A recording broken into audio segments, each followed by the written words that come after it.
الله الرحمن الرحيم قل من حرم زينة الله التي أخرج لعباده والطيبات من الرزق قل هي للذين آمنوا في الحياة الدنيا خالصة يوم القيامة كذلك نفصل الآيات لقوم يعلمون. سامعین محترم، سورہ الاعراف ہے اور آیت نمبر 31 ہے، 8واں سپارہ ہے۔ اللہ رب العزت ارشاد فرماتے ہیں کہ قل من حرم، آپ فرمائیے کس نے حرام کیا، زینت اللہ، اللہ کی زینت کو، التی اخرج لعبادہ، جو پیدا کی اس نے اپنے بندوں کے لیے، والطیبات من الرزق، اور کس نے حرام کیے لذیذ پاکیزہ کھانے۔ قل ہی للذین، آپ فرمائیے یہ چیزیں، آمنوا فی الحیات الدنیا، ایمان والوں کے لیے دنیاوی زندگی میں بھی ہیں، خالصۃ یوم القیامہ، اور صرف انہی کے لیے قیامت کے روز بھی۔ کذالک نفصل الآیات، یوں ہی ہم مفصل بیان کرتے ہیں آیتوں کو، لقوم یعلمون، ان لوگوں کے لیے جو حقیقت کو جانتے ہیں۔ طیبات سے مراد وہ لذیذ طعام ہے جو حلال ذریعے سے حاصل کیا گیا ہو، وہ لذیذ کھانا جو حلال ذریعے سے حاصل کیا گیا ہو، اس کو کیا کہتے ہیں؟ طیبات کہتے ہیں۔ دنیا میں بھی اور آخرت میں بھی ان نعمتوں سے لطف اندوز ہونے کے حقدار اہل ایمان ہی ہیں۔ فرق صرف اتنا ہے کہ دنیا میں اہل ایمان کے علاوہ اور لوگ بھی ان سے متمتع ہوتے رہیں گے، لیکن آخرت میں یہ نعمتیں ان خوش نصیبوں کے لیے مخصوص کر دی جائیں گی جنہوں نے اپنے منعم کو پہچانا اور اس کی نعمتوں پر اس کا شکریہ ادا کیا۔ لیکن وہ نادان جو عمر بھر اس کی نعمتوں سے فائدہ تو اٹھاتے رہے لیکن اس کریم کو نہ پہچانا اور نہ اس کا شکریہ ادا کیا، انہیں اس روز محروم کر دیا جائے گا۔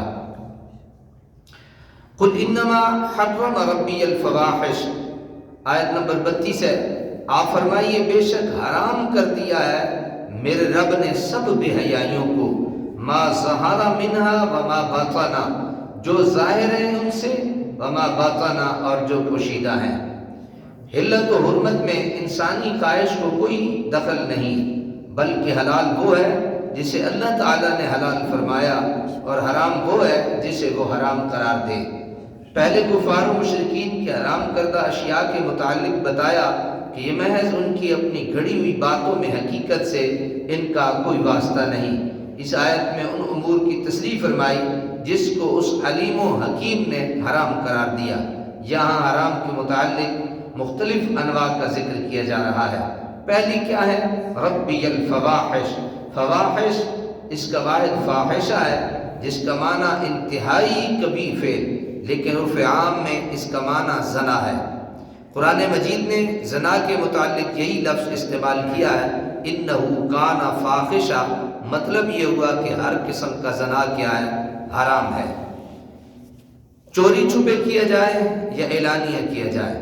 اب دوسری کون سی قسم ہے جو حرام ہے؟ والاسم، اور حرام کر دیا گناہ کو، والبغی، اور حرام کر دیا سرکشی کو، بغیر حق، بغیر حق کے، وَأَن تُشْرِكُوا بِاللَّهِ، اور یہ کہ شریک ٹھہراؤ اللہ کے ساتھ، اس کو بھی حرام کر دیا گیا، مَا لَمْ يُنَزِّلْ بِهِ سُلْطَانًا، جس کے لیے نہیں اتاری اللہ تعالیٰ نے کوئی سند، وَأَن تَقُولُوا عَلَى اللَّهِ مَا لَا تَعْلَمُونَ، اور یہ کہ تم کہو اللہ پر ایسی بات جو تم نہیں جانتے، یہ بھی حرام کر دی۔